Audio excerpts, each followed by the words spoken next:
Qu'est-ce que le géomarketing? Donc on va voir ça tout de suite dans cette vidéo. Qu'est-ce que le géomarketing? On en entend souvent.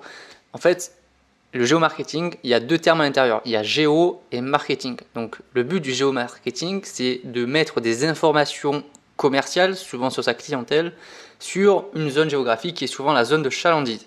Alors il y a trois piliers d'analyse par rapport au géomarketing. On va pouvoir analyser la clientèle, donc quel est son âge, quel est leur CSP, dans quel type de logement est-ce qu'ils habitent, quels sont leurs revenus, quels sont leurs métiers, leur situation professionnelle.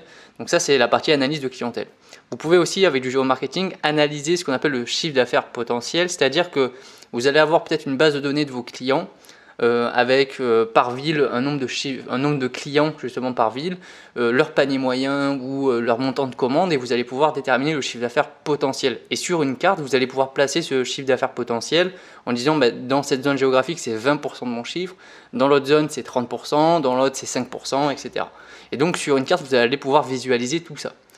Après, vous pouvez aussi analyser la concurrence, donc c'est-à-dire sur une carte, placer vos concurrents, à quelle distance est-ce qu'ils se trouvent, est-ce qu'ils sont gros, quelle est l'étendue de leur zone de chalandise par rapport à la vôtre, quel type de concurrent est-ce que vous avez. Donc c'est un moyen encore sur une carte d'étudier, d'analyser votre zone de chalandise.